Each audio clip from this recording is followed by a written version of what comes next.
Hello, everyone, and welcome. On behalf of the Student Psychology Association, we're going to have a panel discussion. So we will start shortly as we get some viewers on the audience. So if you see it, please share the live and, get persons to come on.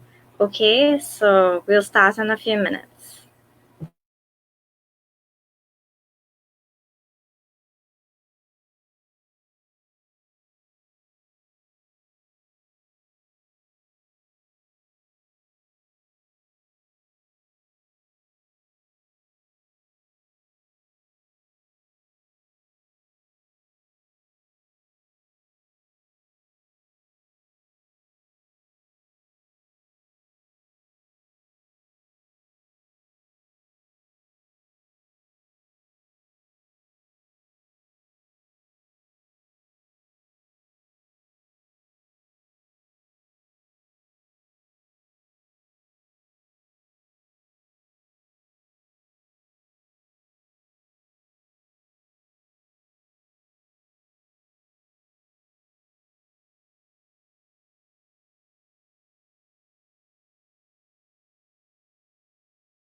So welcome everyone. So I'm going to start now. So this panel discussion is on the psychological impacts of social media among teenagers and young adults.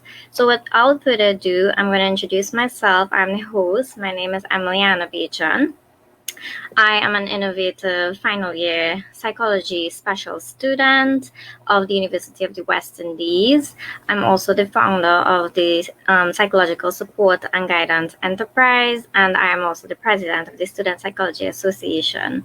I have a burning passion to help those that are suffering with any mental illnesses, and I love to engage with nature and animals, and there's so much more about me. But today is not about me, it's about this panel discussion that I think is very important to discuss. So I'm going to give you a little bit about my perspective about the psychological impacts of social media, right? So there's going to be a lot of different perspectives that I'm going to touch on. So I don't want to take up too much of the time, but as you know, social media can be positive or negatively impacting others when they're using, like, let's say, Instagram or Facebook, and that can impact someone's, self-esteem, right? So that's my main focus today, is to talk about how it impacts a person's self-esteem, right?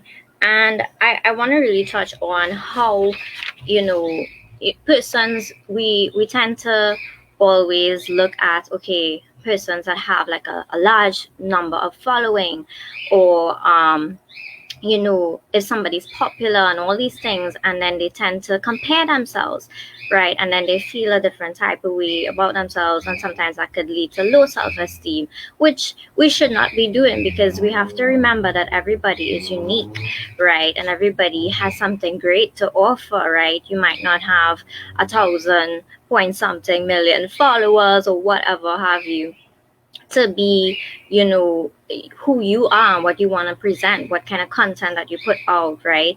And that does not define you, right? So I just wanted to, like, explain and express that numbers on social media does not define who you are, right? You are human, and just like all celebrities and everybody, they are human too, right? And it's about being your unique and authentic you, right? Quality is always better than quantity, and I just want to leave you all here with that note, and to always remember that the more we we dwell on these little things that if I have to have this amount of followers in order to be liked, that should not be something that you want to measure your self-worth by, right? So your uniqueness is, it's you, and you have to stay true to that. So I don't want to keep my guest panelists and my featured panelists so too long, so I'm going to hand you over now to Ms. Trishsanna Poyah-Rasul. So I'm going to switch to you. Okay. Thank you, Emily. So I hope everyone is doing well today. I'm just going to talk a little bit about a more psychological perspective on why, why peer pressure happens. What is the importance of others on our mental health, and by extension, why social media plays such an important part in our lives, whether we are young adults, whether we are older adults, whether we are adolescents, right? But I'm going to start with the adolescent brain, of course. So one of the hallmark um, things with the adolescent brain, right, is peer pressure.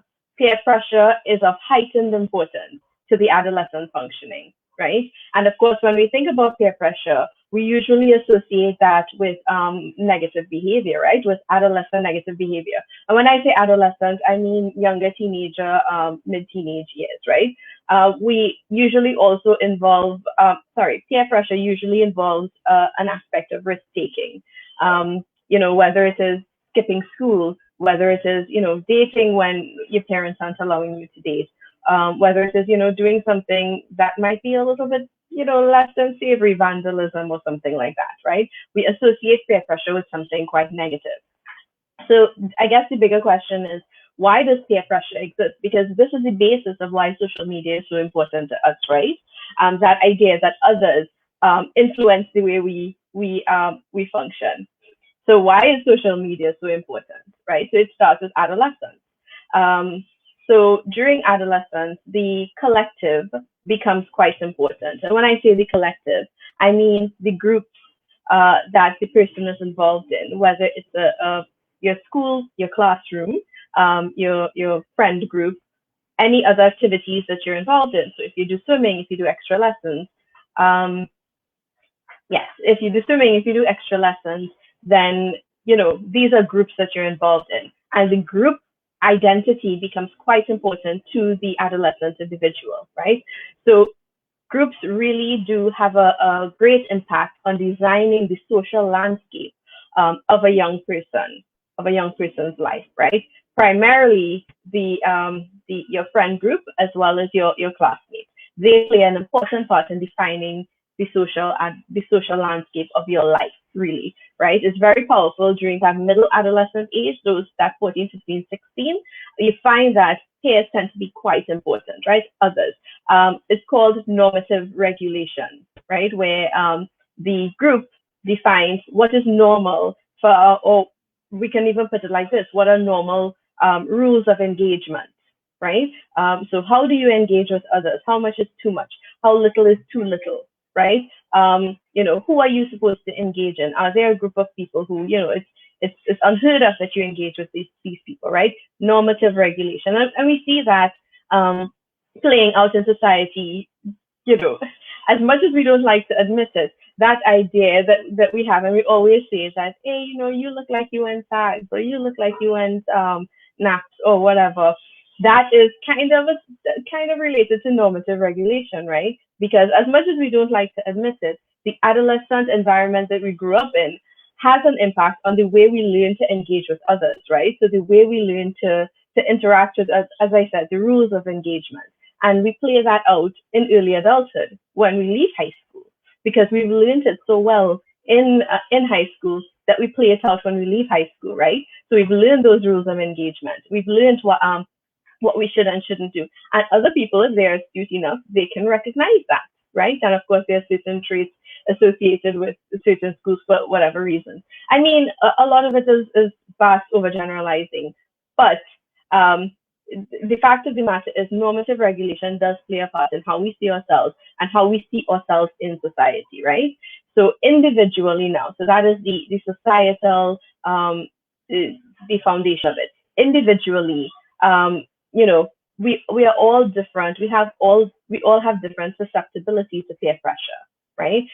And this depends on, of course, a family of origin, our own self-esteem, as Emily said in the beginning. It has to do with how we are treated, in those formative years when we're growing up, what we've learned about ourselves, in relation to other people. So how we see ourselves kind of impacts on our susceptibility to peer pressure, right?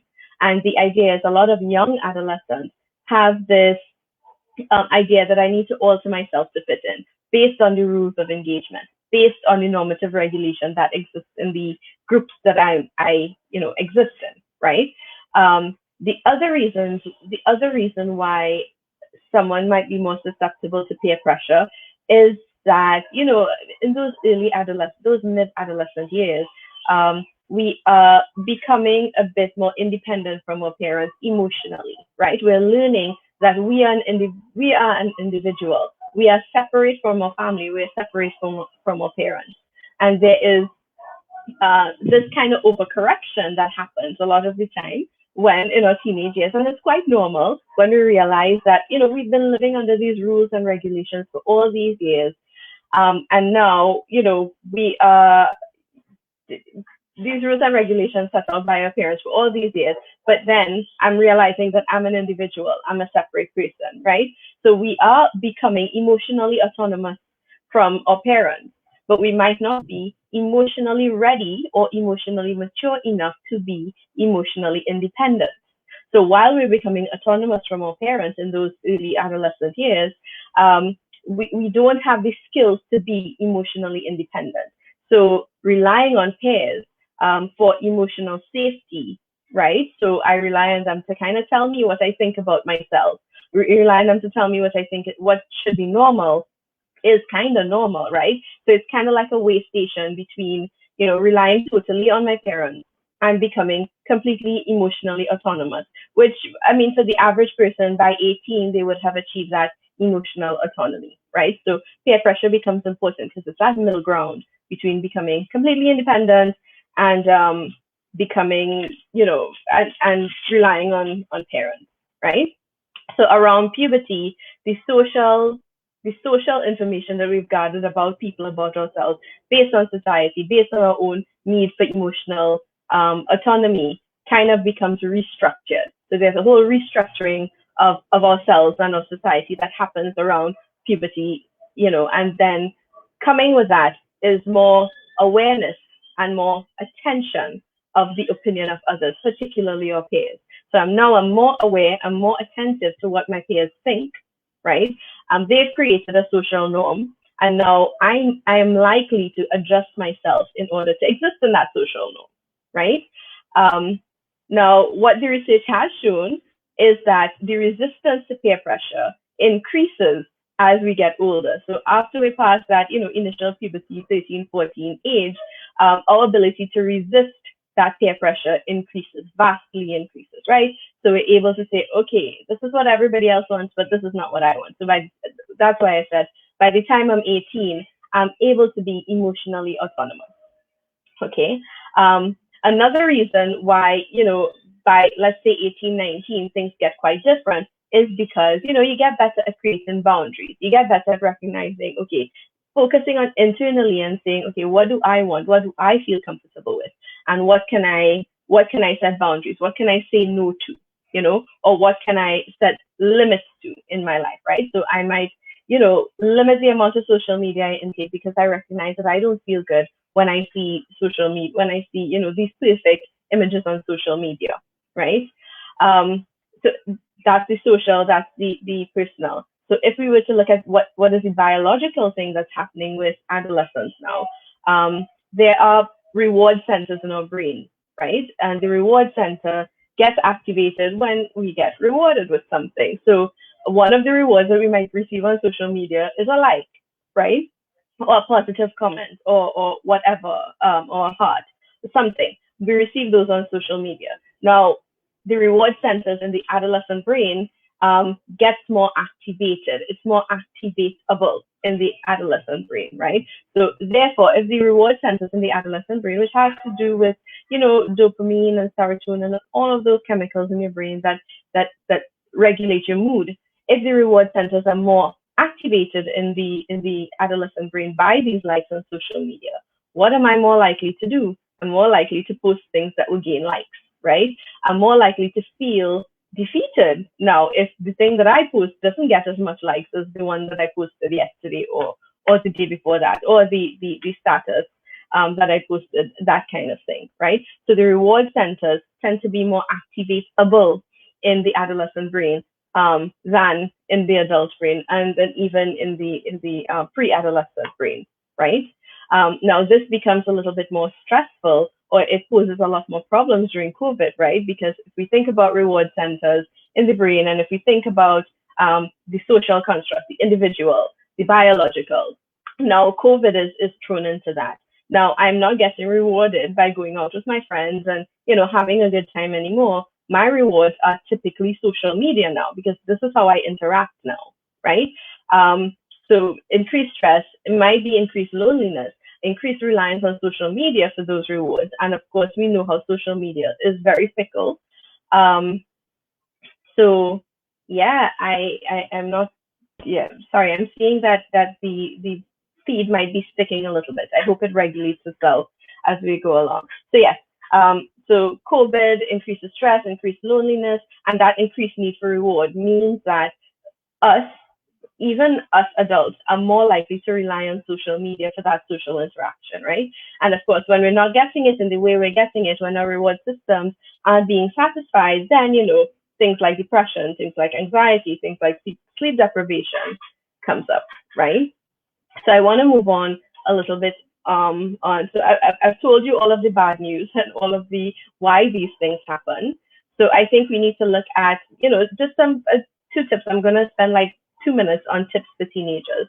One is definitely consider your self-esteem, as Emily said, right? Self-esteem, social media is rife with hiding imperfections. And then when we look at ourselves in the mirror and we smile, we see imperfection, right? Because of course, when we look at that person on social media, they're perfectly posed, they're perfectly smiling, they're perfectly touched up.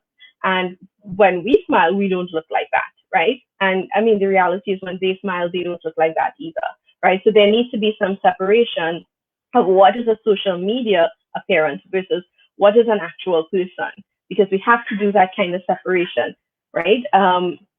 Separate my social media personality or that person's social media personality, which who they really are. Remind yourself that this is a person with problems. This is a person, who might have struggled in the past, who might still struggle with certain things, because they're human and everybody experiences that from time to time, right?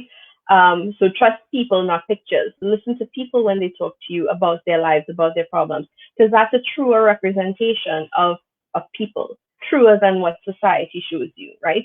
Try to limit your screen time, because the more we attend to screen time in social media, the more our brain learns, hey, I need to get used to this. This is what I need for. This is what I need to shoot for, this type of perfection, right? Take breaks from social media quite often, maybe take a 1 or 2 day break, every month, something like that, to give your brain the chance to find other ways of interacting with people. And when I say social media, I don't necessarily mean WhatsApp, because of course we need to talk to people, right? I mean Instagram, Twitter, Snapchat, all of the regular ones that we use, TikTok. We need to take a break from it, take a break from that intense need for perfection, right? That intense display of perfection, so that we are reacquainted with what is real in our lives, right? And the last thing I want to say is that young people, my I'm not as young as most of you all here, but myself included, have become averse to phone calls, right? We find it intrusive, right? When somebody is just calling us, right? Whereas, I guess 50 years ago when our parents were young, phone calls would have been the way they were interacting with each other. But I wanted to question, why are we so averse to phone calls, right?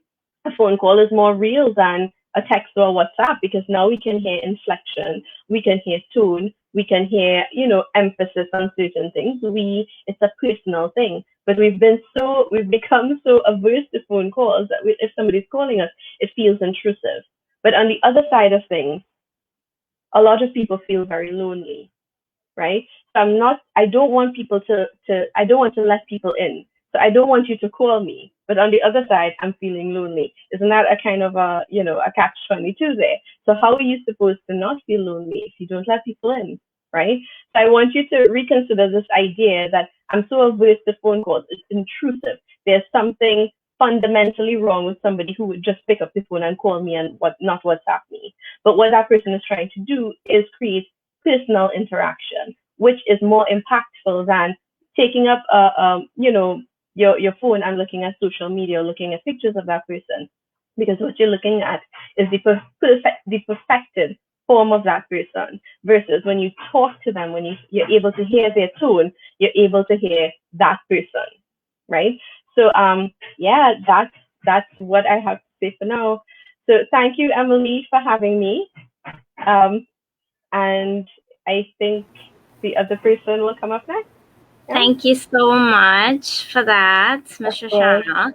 I also wanted to recognize that you're a counseling psychologist and also work at UE. So, UE Yes. students who are looking on, if you need Mm, help, you can seek.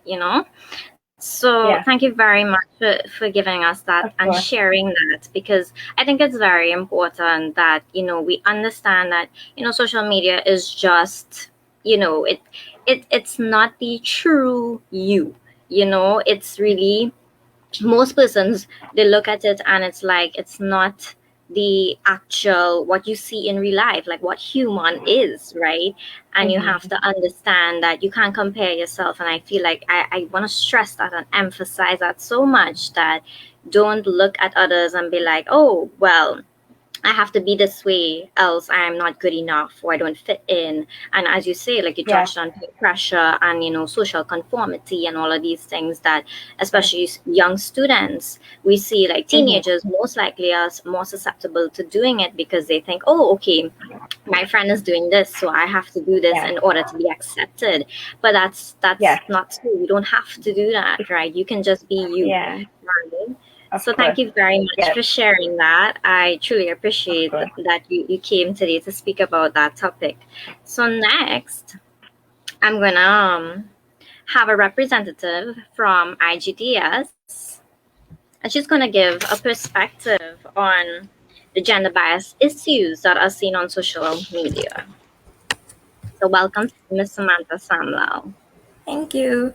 Hi, everyone. My name is Samantha. I will be looking at gender bias issues that are most prevalent in social media. So I'll be looking at it from two different kind of perspectives, two different parts of social media, right?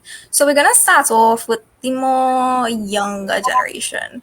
So we know that we have social influencers, and the more younger generation, you tend to see a different type of lifestyle being portrayed on social media. So we're going to look at the way persons dress and how gender bias issues are perpetuated in these scenarios, right? So think about it. We have a shirtless guy versus a girl in a bikini. So if a guy posts a picture flexing his abs and his muscles on Instagram, he's swamped with compliments, right? Because that's most of the times that's what we post those things for. He's swamped with compliments, lots of likes, majorly positive reactions to his post. If we have a young woman who posts a picture showing off her body that she also works very hard for in the gym, she's more likely to receive backlash. So people might call her attention seeking. She just wants the likes. A woman or a lady should not post herself in that way. There's also, I don't know if you all like look at TikTok. There was this girl who did a TikTok and she was like ripped. She was very muscular. And a lot of persons were like making fun of her and had a lot of compliments. But also there were people who were like why is she that ripped? Like, it's not ladylike, it's not feminine of her to look that particular way. And she obviously probably worked just as hard as any other man who, flexes his muscles on social media. But the backlash that she got was way, it's not even comparable. A guy, you would never hear someone be like, well, why don't you have muscles? Why don't you post pictures? Like, go to the gym and post pictures with muscles. You wouldn't hear people saying those things, right? But because she's a woman and because she was, I guess, people associated her with more masculine features, or I guess gym is supposed to be for men, that she received that backlash. We also have the sexualizing of women. This is something that's a major issue in social media, right? So women are sexualized and harassed online by men who clearly have no control over themselves. So a young woman who posts a picture in a bikini, she's more likely to receive inappropriate messages and photos in her DMs, way more than a man. And we are not neglecting the fact that guys go through this, but we are saying that women and young girls definitely go through this more than any male. And I can speak from personal experience. You don't have to post your body, and you don't have to post something that's inappropriate to receive these kind of messages and these kind of photos. And these are the kind of gender biased issues that we have prevalent in social media, right? Because women and young girls definitely have to go through these kind of reactions to social media and these kind of behaviors far more than men. Now, we're going to look at it from a different perspective, because it's not just this type of lifestyle that we have in social media. So we have parents, right? Parents love to show love and share their children's achievements. I mean, it's a great deal, right? But what does research say about this and the reactions towards it? Researchers have found that posts about sons receive on average 1.5 times more likes. The post about daughters written by a mother on average receives 6.7 likes from women and 1.1 likes from men. The post about sons gets 10.7 likes from men and 1.8 likes from women. Fathers post about daughters receive 5.3 likes from women and 2.6 from men. So also their post about sons receive 6.7 likes from women and 3.7 from men. So we can see the difference, and the ratio is clearly off, but it's not just men taking part in this, it is also women. It means that women like posts more often than the men, but women also prefer posts written by women, and men prefer those written by men. And most importantly, that both women and men often like posts mentioning sons. And this might give off a signal that girls are less significant than boys. This is the preference for a son, and the more positive reactions, or the more reactions towards a son's achievements rather than a daughter's, right? So I also wanted to touch on the respect that persons receive, right? So whether men and women are equally respected with the content that they post. So I really don't think that there's an equality.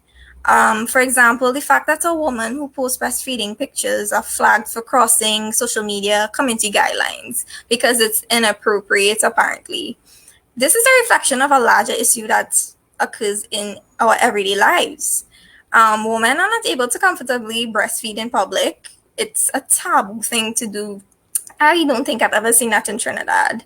And we need to ask ourselves why. Breastfeeding is a part of life. It is not something sexualized. It is not inappropriate. All mothers have to do it.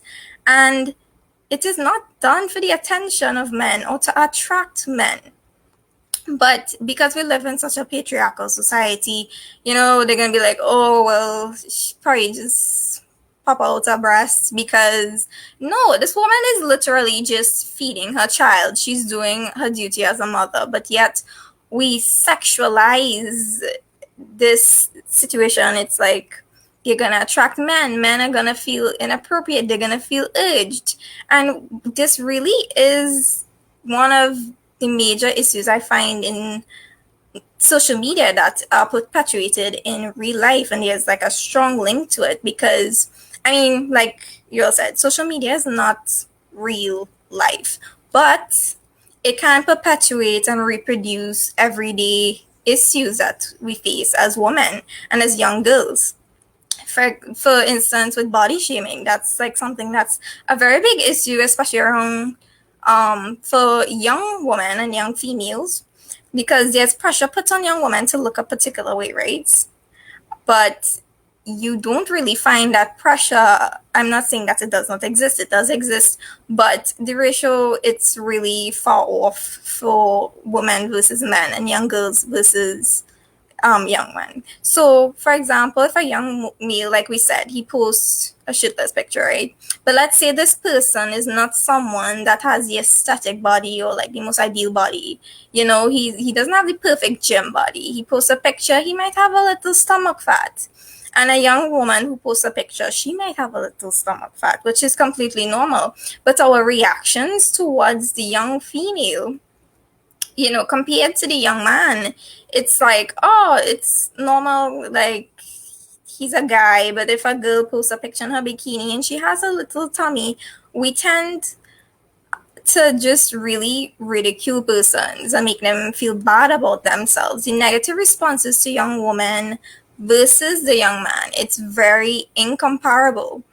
And these things happen in real life as well. So these gender bias issues are very much prevalent in social media, but they are a reflection of bigger issues and issues that are faced by persons every single day in their lives. Because think about it this way, a woman goes to work.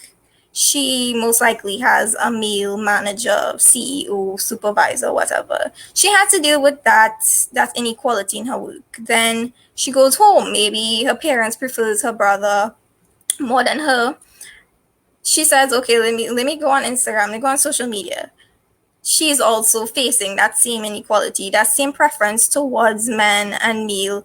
It is a cycle, and social media, yes, it might not be real, but it does affect us. It does affect our mental health, and we need to take that into consideration. And thank you for listening.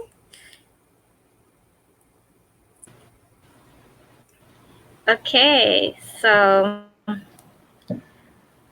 just now. Right. Thank you so much, Ms. Samantha Samlal, for that. I really like that spin and that perspective that you gave us about, you know, how we have the differences between gender and how persons perceive persons on social media. And you know, it's not kind, and it's not a nice feeling to see negative feedback. It's never nice. Nobody likes that. So I mean, this is what this panel discussion is about. It's about bringing awareness, educating, advocating, and you know, making people aware how these things impact people mentally, right? Like it's not healthy, it's toxic, and we need to put a stop to it, and it starts here. So thank you very much, Ms. Samantha Samlal. So up next, I'm going to have Ms. Aaliyah Ragoonath. She's representing Catcalls, and she's going to give us a perspective on the individual sexuality expression on social media. So take it away. Hi everyone, I'm Aaliyah. Thank you for having me, first of all. So as Emily just said, today I'll be talking about sexual expression on social media, right? So to begin, sexual identity is basically how we perceive ourselves as a sexual being, right? It's about our sexual feelings, thoughts, attractions, behaviors towards other people and towards ourselves, right? And most of us would know that sexual expression and sexual identity falls on a spectrum, right? So just as you would express any part of yourself through social media, you know, we would express our talents, our likes, our dislikes, our opinions. We would also express our sexual self on social media, right? On our own terms, of course. And this is extremely common and extremely normal, right? We express ourselves sexually in different ways, from flirting through text or from sexting or phone sex or sending nudes, videos, right? All that falls under the umbrella term of sexual expression. Even posting sexy photos of yourself. And when I say a sexy photo, I don't only mean a revealing photo, right? Because you could be fully clothed and feel sexy, and it'll still be validated as you expressing yourself sexually on social media, right? So this sort of expression really allows for self-expression, as I said before, intimacy, let's say on a chat with somebody, on privacy to a certain extent, right? Because we know there's the issue of revenge porn where a person would intentionally leak your nudes for malicious purposes, right? But I'll touch on that and other forms of sexual violence in a minute.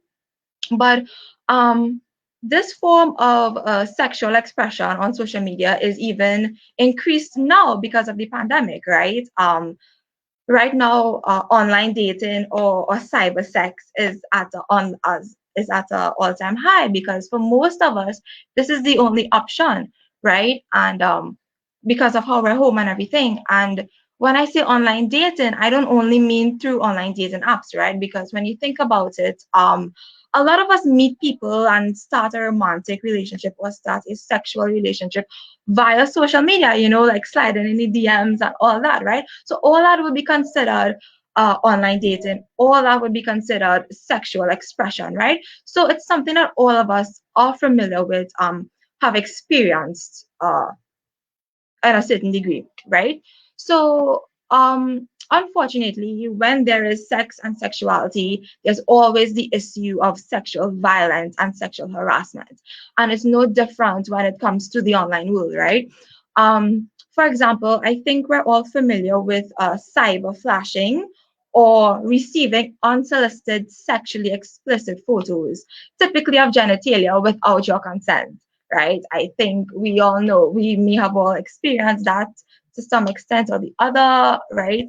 And of course, this is a huge problem and it does fall under the category of sexual harassment, right? But unfortunately, it's not taken very seriously because us as a society and the law, right, just tends to dismiss it as, just an annoying internet thing, or you would hear things like, well, just don't look at it, or just turn your phone off, or just block the person, or whatever. And all that sort of adds to the issue of victim blaming, right? Because it reinforces the problematic idea that the responsibility lies with the recipient and not with the person who sent the picture, right? And this only serves to validate cyber flashing as it sees it as the victim's fault for communicating online, right? So I think there needs to be a shift in the way we see cyber flashing or sending unsolicited nudes, because it's not just a simple case of receiving something you didn't request, right? It's not just a misunderstanding, right? It is a sexual invasion of someone's private space online. So it is an act of sexual violence, right? And this issue of consent also reminded me of a recent example. So a few weeks ago on TikTok, there was a challenge called the Silhouette Challenge, right? And for those of you who don't know, sorry, it was basically persons, mainly women, who would take a video of themselves in really sensual positions, feeling themselves, feeling sexy, owning their sexuality.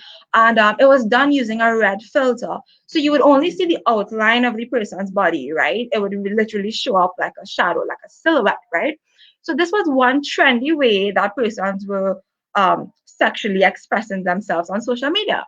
Now, what persons were doing, they were taking these videos without permission and they were doing all the fancy photo editing stuff and they were able to remove the filter, right? So they could have seen a woman's naked bodies, right? And then there were a couple of articles and a couple of warning posts coming out telling people to be careful and not to do the challenge completely naked because people were able to edit the photo and see your naked body, right? And I don't know, like when I saw that, I was really, really speechless, really disgusted because how atrocious must you be to take someone's video and go through all the lengths of editing it and everything just to see a woman's naked body without their consent, right? For your own gratification, to exercise your own sense of power, right? All that falls under sexual violence online, right? It's really, really atrocious. And I saw a tweet, and it's a bit on the humorous side, but the tweet went, someone said, um women don't no okay, the tweet was like, woman be like, don't objectify my body unless I want you to. And then someone replied and was like, look who just discovered consent, right? And basically that is what it is, right? In any sexual space, whether online or in real life, consent is really what matters, right? And the last thing I want to touch on is sex work via social media, cyber sex work, right? And I'm going to use OnlyFans as my example. Since this platform is really popular nowadays, it's really a hot topic. But all I really have to say is that sex work is work. Cyber sex work is work, right? Regardless if you're doing it to earn a living or just for fun or just to express yourself as a sexual being. Once it's on your own terms, right, nothing is wrong with it. And honestly, this recent popularity of OnlyFans and cyber sex work is extremely significant because persons who use the site, especially women, they are finally able to reclaim their sexuality. They are finally able to use their sexuality and use their bodies on their own terms, right? Instead of the norm where usually women would be exploited in this way. And we could talk about the non-ethical porn industry. We could talk about the issue of pimping, right? So the use of these sexual sites to sell nudes or videos or what have you. It's really about a woman's ability to do whatever she wants with her own body. Once it's not harming herself, really, once it's not harming herself, right? And yeah, so just to close, I just want to leave everyone with 3 tips when navigating your sexual expression on social media, right? So the first one, practice mindful nude taking. Now, of course, you can send any video, any picture you feel comfortable sending. It's your body, right? You do whatever you want to do, but because of the issue of revenge porn, right? I think it's important that when you sending your nudes or when you're sending your videos, be mindful of not putting your face in it, not putting any tattoos, anything that could really identify you, right? Because at the end of the day, it's really it's a serious issue, right? So just be mindful of that. And I was gonna say be mindful of it, especially when you're talking to someone new. But let's be honest, in most instances of revenge porn, it's someone who you trusted. It's someone who you never thought would do it, right? Secondly, consent is sexy, right? So you need to ask for consent when cybersexing, right? Nobody wants unsolicited news or dirty DMs that they didn't ask for, right? So ask before you send.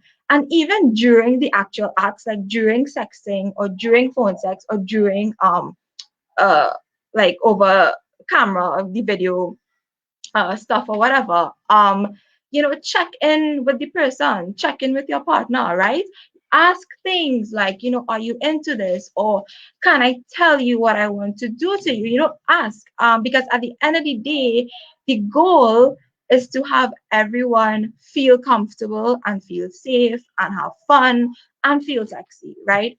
And thirdly, when someone posts a sexy pic or a reeling pic on Instagram, there's no need to label them a whore or a slut or an attention seeker or a bad thing, right? All you need to do is like the people photo, put some fire emojis, and move on with your day.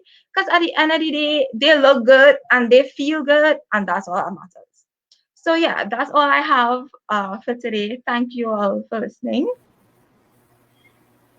Thank you so much, Aaliyah, for enlightening us. I don't know why it's glitching. Sorry about that. Just give it a second. It has to switch, right? Okay.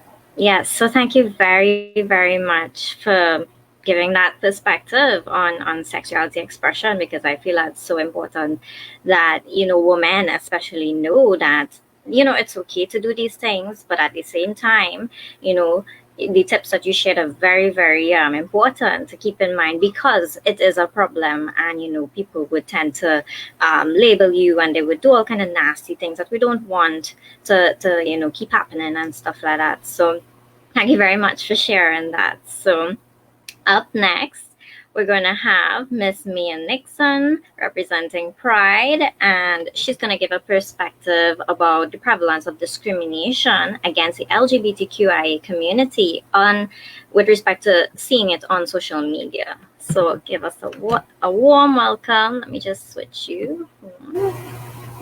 You all can hear me, right? Yes. Hello. I don't know why I'm starting this probably because the area I'm in is very extremely hot. So if you're seeing me certain droplets, it's because it's very hot where I am right now. It's not because I'm nervous. That's Okay, and I no have problem. You right? look beautiful, Mia. Oh, girl, with your purple hair. Okay. So first off, I think it would be wrong of me if I don't pay tribute to one of the lives that we lost recently. I don't know if anyone knows, but someone by the name of Marcus Anthony Singh was stabbed to death in El Dorado, I believe is your location. So you're familiar with that. I don't know if you all want to like just join me in giving them a moment of silence, because obviously it was very gruesome, not only for us in the community but their family as well. So just like a minute will be nice. It'll have to be like a minute, but like maybe 15 seconds. Yes, no problem. 15 seconds.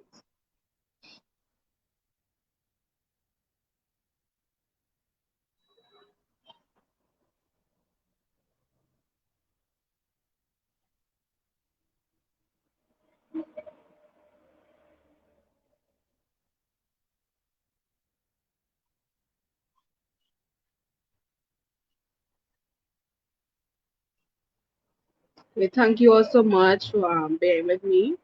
Okay, so I just want to say a lot of this stuff I'm going to be talking about today can be considered triggering. So I will warn the audience before I start to, go into my discussion. So I don't know if many of you guys know, but from many of the researches I have done regarding this topic, it has been very, very clear to me that queer youth in particular tend to be more predisposed to mental conditions such as depression, suicidal thoughts, anxiety, as well as bipolarism. And the reason for this being is because most of the time, a lot of queer youth live in households where they can't necessarily be themselves or express their sexuality, or if their gender identity is different than the norm, right? For example, here in Trinidad and Tobago, we live in a very heteronormative society, right? Where, it is possible, and it probably has happened, where you being gay or someone who is not straight can lead to your murder, right? Or possible harassment, right? You can be violated to the point that you can lose your life, right? And it so happens that a lot of the times, queer youth, unfortunately, are susceptible to that, right? They can't really escape it, right? And in terms of the social media, I know a lot of you guys were speaking about the fact that when you're on social media, is the fact that it's not reality, or we have to understand that what we see on social media is not necessarily like who the person is. Yes, because for a lot of people, social media, as Aaliyah mentioned, is a means to like empower themselves, or like a safe space for themselves. And for even some people, it's to promote their business with the OnlyFans, right? Because like a lot of queer creators in Trinidad and Tobago, that's how they make the income, right? That's how they build an audience. Like that is how they are able to live for who they are, or like I don't want to say like to feel accepted by at least someone, if not necessarily their family, right? Because for instance, a lot of youth, I didn't know about this, right? Because apparently I'm old as hell. A lot of youth have something called a finster. You all know what a finster is, right? I don't know about no finster. It's only when I had encountered a young queer person I realized. So apparently a lot of queer youth use this finster to be themselves. Because unfortunately they cannot do that on like their real Instagram, where like their parents or people who monitor them like all the time are able to like be themselves now. Because what so happen is like, so say within a queer relationship, they put up a picture on Instagram, right? Now, what will happen most of the time, not all the time, is that they will receive like hate comments, right? Or very violent threats towards them, right? Where, they're threatening to out them to their parents. Like, I could find where you are and I could tell your mother and your father, like, you're a queer person, right? Sometimes that happens, right? Or they could threaten to, like, out them, like, the people in their school. Because there was an instance where there was this Instagram page that was outing people in Trinidad and Tobago for a very long time, right?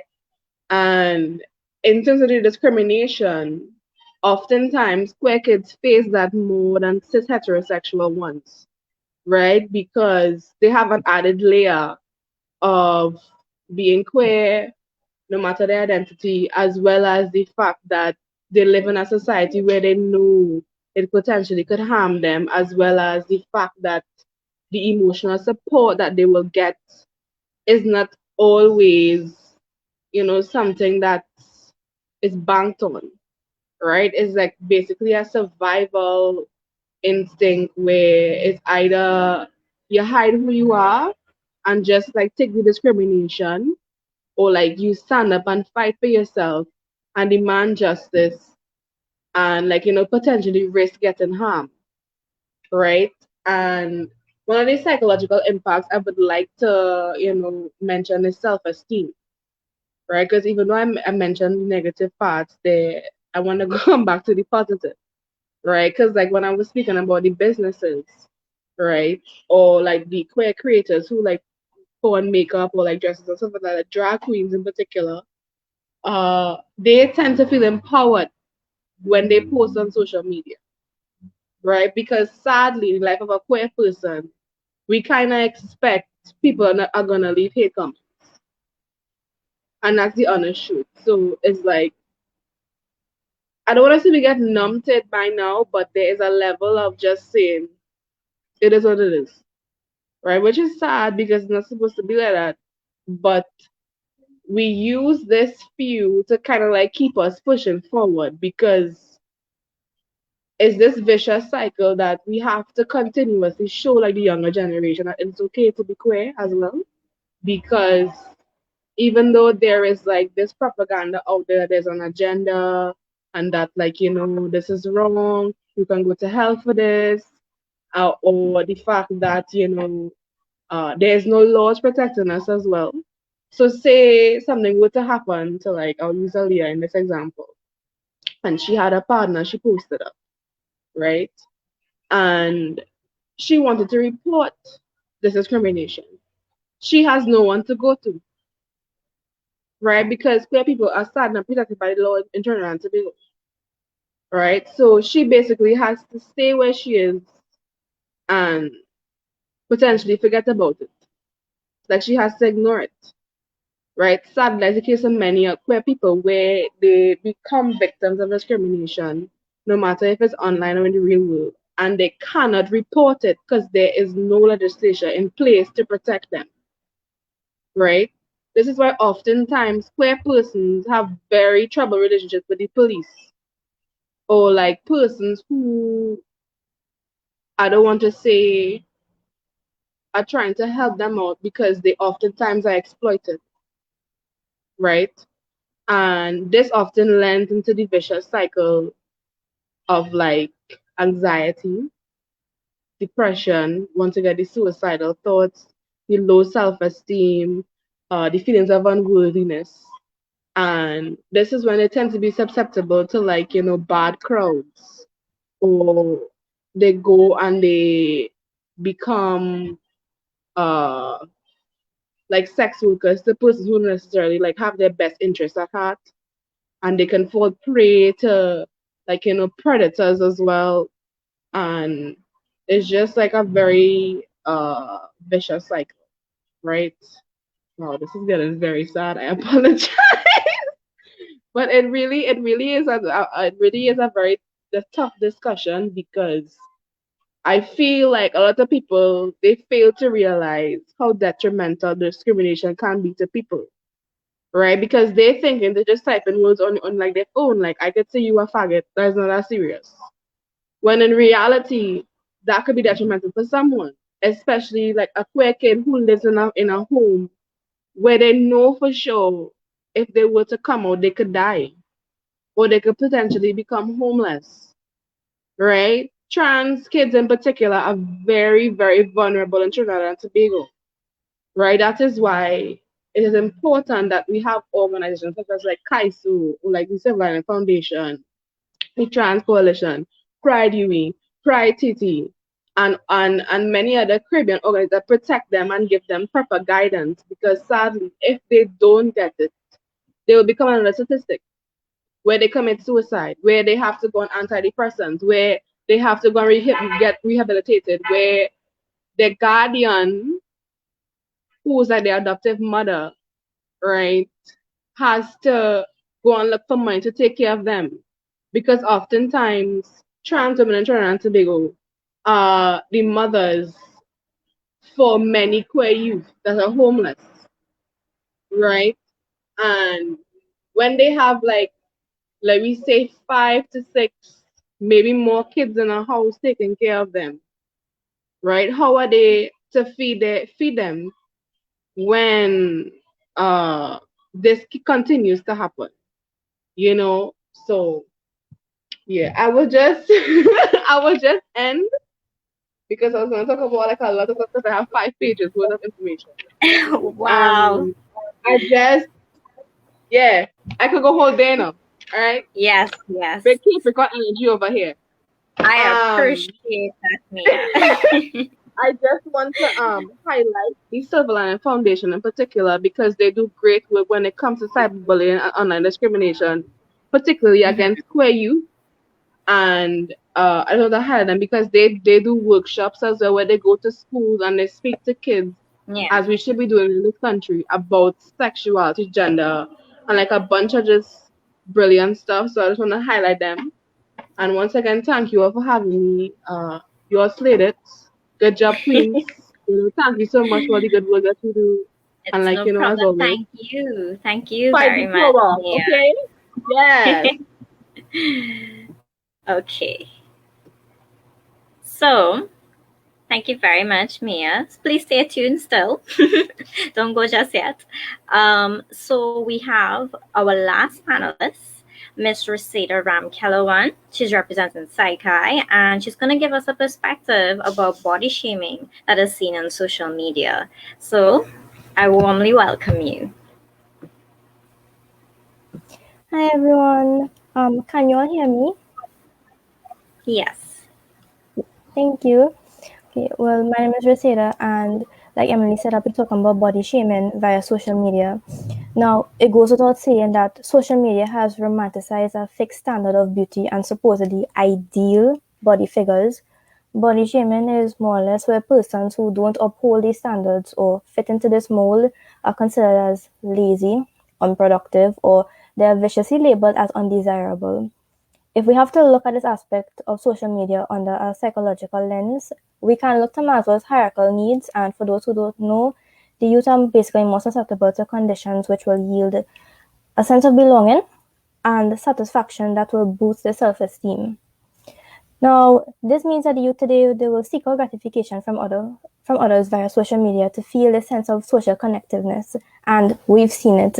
We've developed our own way of socializing and deriving the sense of belonging from our peers through those algorithms like the likes, the comments on every social media platform, Facebook, Instagram, Twitter, you name it.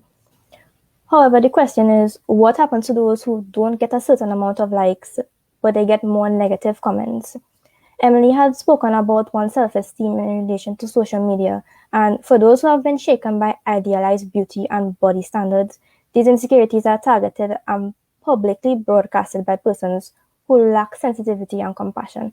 And we see it so much in Trinidad, meme pages, and anyone who wants to share any random picture for jokes or jones, you'll see them say, she's too tall, he has acne scars, and honestly, you just demotivate these persons and you make them have increased anxiety every time they come onto the social media pages. It's truly, truly heartbreaking. Now, these young adolescents are very susceptible to body shaming, and we can actually verify this is a new cyberbullying tactic to lower their self-esteem simply on the basis of their body type, their weight, and their appearance. There are some persons who believe that there's a quick fix solution, and which is simply by reporting these trolls, that is not going to help. You now have the issue arising where memes are made to mock, ridicule, and further body shame these individuals, particularly young adolescents and women. Recently, I saw an Instagram post where a woman was showing her stretch marks after she gave birth to her child, and it gained a lot of attention. But honestly, the comments and the memes afterwards were very cruel. They had this idea of when you see celebrities post their after body pictures after giving birth, they were so shocked by how she looked at her stretch marks. I'm like, this is the reality. This is what it is. You cannot keep thinking that these unrealistic standards apply to all women. We all have our different body types and we are all different, and you should accept it for what it is. And this example is one instance where if you post something online, it doesn't disappear, and neither does the hurt that is generated from these posts. These factors of ideal body standards and the fear of not being able to maintain these standards, being rejected by it, as well as being tomorrow's meme of the day, can lead to one becoming increasingly preoccupied with their image on social media platforms. And this can slowly turn into an unhealthy obsession where individuals can potentially run the risk of having body dysmorphic disorder. In case you don't know, it's excessively concerned with them lacking a particular physical characteristic. And I could give an example like with fuller lips, at least for me, small lips. And they don't realize that these compulsions can lead them to frequently check in the mirror for this deficit. I remember I had a friend, she would constantly check the mirror to see if she have a thigh gap, and each year that passed, she just got more and more sad because she didn't see it. So these high levels of body dysmorphia, coupled with their need for approval from their social media followers, has distorted their perception of their actual appearance. And let's not forget the glamorizing of cosmetic surgeries. The images circulated from movies to magazines on social media has led to the impressionable youth's desire to attain this concept of aesthetic beauty. If we have to give specific examples, I could probably use the film industry from the Republic of South Korea, where both men and women, they experience unfulfilled esteem needs, which has led to them comparing their physical features to westernized body types and even the edited body portraits. And consequently, teenagers and young adults who are exposed to these pop cultural norms and the ideas, they start to self-reflect on their own worth and confidence.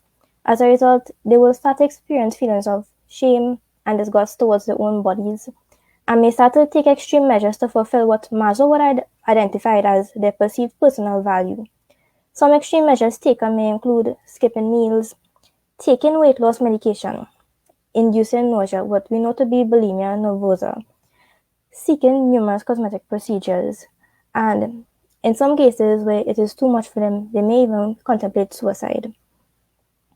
For those young adolescents who are experiencing body shaming, what these social media platforms do not show you is that there are people who have struggled with their body image, and there are some instances people don't see it on social media. They have been on exercise programs, they have done the diets, and they still, in some instances, cannot lose weight. And some of these conditions are known as hypothyroidism and polycystic ovary syndrome for women. You cannot blame them, and you cannot say that they haven't been trying when they have.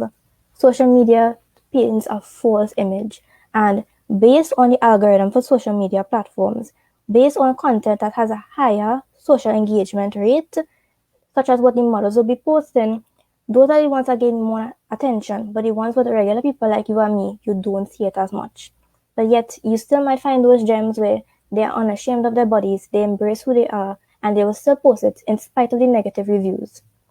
What the virtual body shaming culture has done is taken away our ability to appreciate each other's personal differences and empathize with others who may have, for example, been a victim of a fire where you see the burn marks on their face, on their arms, and even those who have skin conditions such as vitiligo.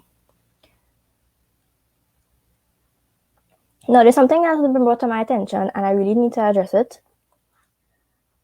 There was something brought to my attention about fat acceptance, and I appreciate it. What I don't appreciate is that there are persons who saying that that is not good enough. You are in no position to criticize these persons, not one bit. It is their body. They are free to express themselves how they want. You are under no obligation to criticize them for it at all. I think that level of respect should be maintained on media. We have to make this an important part of how we engage with people. So when you look beyond the filters, the gradual Photoshop edits, and even the lighting and angles from which these pictures were taken for social media, there's actually a vulnerable and impressionable person that is struggling to accept themselves. And this burden comes at a cost to their mental health, with all the anxiety and the stress they are under, physical health if they resort to not eating, as well as the emotional development in terms of the self-esteem and this level of comfort and security within their own bodies. I'll end by showing a collage and asking an important question for those watching. I'll pull it up right now.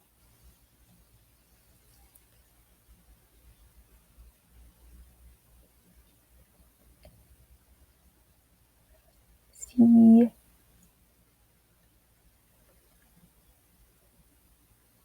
One second. Okay. That's no problem. You take your time, hon. Can you all let me know if you're seeing? Let me add it to the stream. There we go. Okay. So, I want you all to look at these pictures. And for those watching, do you feel the need to comment on or mentally criticize these individuals for their appearance or claim that they aren't doing enough to be beautiful? Would you leave a quote dark humor joke under their social media pages and retweet it for a good laugh? If you found yourself answering yes, then you are a contributor to this body shaming culture. I implore you to please try to take action when you see these body shaming habits on social media and help these people because it truly has detrimental consequences to their mental health and the state of mind. Social media has actually pervaded into your household when you do this, and I implore you all to please make an effort and try to help these people who are being attacked for their body. Thank you. Thank you very much, Reseda. That was wonderfully done. I must say, each one of you all did a very amazing job this afternoon. I am so happy that everybody turned up and, sharing all these perspectives and enlightening all of these different, aspects that we need to understand about social media and how it psychologically impacts a person's mental health. It's so crucial, right? I am really, I'm heartfelt thank you, everyone. And I must say, each and every one of you look so beautiful today. Oh my gosh. Okay, so we have come to the end of our panel discussion. I hope that everybody enjoyed it who were looking on, and feel free if a friend or anybody who wanted to view it and they just couldn't because the timing wasn't working out, you could always go back on SPA's Facebook page and it would be there, so you could always rewind and share it up. And if you have any comments, if you have any questions, you can leave it underneath it once I end the live. And if there's any burning questions, especially for our guest speaker, Ms. Trishsanna, Poyah-Rasul, you can still put it there and I can get your your questions answered. Sorry. So I hope that everybody enjoyed it. And before we leave, I want to have a little photo so that we could, since it's about social media, SPA will like to, share a little picture of our little panel that we had. So everybody, you'll let me know when you are ready and we will say cheese. Okay? All right. So hold on. Let me get where's my screenshot thing? All right. So I'm supposed to see it there. All right. So let me know when, and I'll screenshot.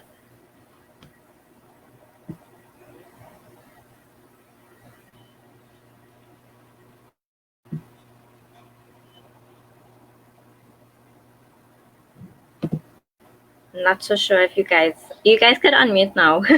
Give me a cue. I'll take about 3. Okay, let me fix my thing because I'm in my room and I'm like, okay, so we're saying cheese, right?